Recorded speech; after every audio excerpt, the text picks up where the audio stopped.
السلام علیکم، کیف الحال وشلونک؟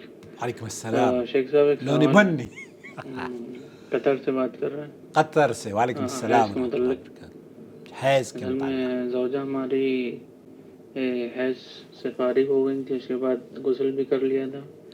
پھر ہم دونوں نے ہم بستری کری، ہم بستری کے دوران تھوڑا سا خون آ گیا شرمگاہ سے.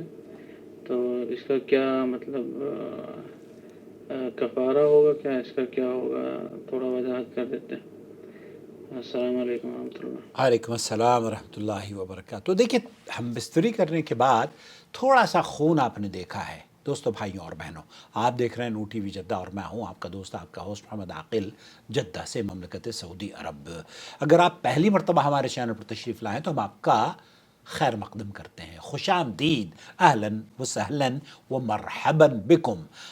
براہ کرم چینل سے جڑ جائیے تاکہ آپ کی علمی پیاس بجھتی رہے. دوستو، بھائیوں اور بہنوں، بہت واضح سوال ہے، اور فراغت بھی ہو گئی، اور بیوی جو تھی حیض سے فارغ بھی ہو گئی، اور اس نے غسل بھی کر لیا. اس بات کا اسے پورا گمان ہو گیا کہ وہ پاک ہو چکی ہے، اور پھر اس نے اپنے شوہر کے ساتھ حلال ہے ہم بستری کری، اور ہم بستری کے بعد لگا کہ وہاں خون تھوڑا سا آیا ہے. ایسی صورت میں کیا کفارہ ہوگا؟ سعودی عرب کے شیخ عبدالعزیز بن باز، مفتی مملکت سعودی عرب، ان سے پوچھا گیا، اور سعودی عرب کے علماء کا موقف یہ ہے کہ اگر عورت کا ظن غالب ہو کہ اس کا حیض ختم ہو کر طہر شروع ہو گیا ہے اور اس کی علامات بھی ظاہر ہو گئی ہوں، تو غسل کر کے نماز ادا کرے، اور اس کا خاوند اس سے جماع بھی کر لے، تو اس پر کوئی گناہ نہیں ہوگا. کیوں؟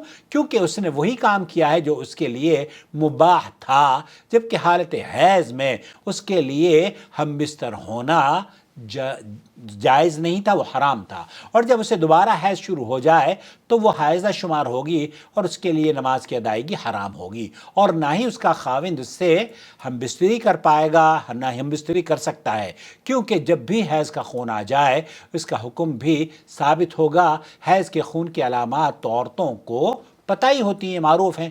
اس لیے عورت کو غسل کرنے اور نماز کی ادائیگی میں جلد بازی سے کام نہیں لینا چاہیے، حتیٰ کہ وہ طہر کی علامات دیکھ لے، سفید مادہ نہ دیکھ لے، یا پھر جسے سفید مادہ نہ آتا ہو اسے خون بالکل آنا بند ہو اور خشک ہو جائے. خون کا رکنا طہر نہیں، بلکہ طہر کی علامت دیکھنا اور اس عادتاً مدت کا ختم ہونا طہر ہوگا. جیسے 5 دن کی عادت ہے کسی عورت کی، اب 5 دن میں وہ پاک ہو جاتی ہے تو یہ اس کی عادت ہے نا، اس کو پتہ چل گیا ہے کہ میں 5 دن کے بعد پاک ہو جاتی ہوں. 5 دن کے بعد جب خون خشک ہو جائے، خون آنا بند ہو جائے، اور وہ تاکید سے دیکھ بھی لے، تو ایسی صورت میں وہ نماز بھی پڑھے اور اپنے شوہر کا بھی حق ادا کرے. یہاں آپ نے بتایا کہ عورت نے، آپ کی زوجہ محترمہ نے، اللہ آپ کو عافیت سے رکھے، دیکھ لیا، اور پھر انہوں نے غسل بھی کر لیا. اب غسل کے بعد ہم بستری ہوئی اور پتہ چلا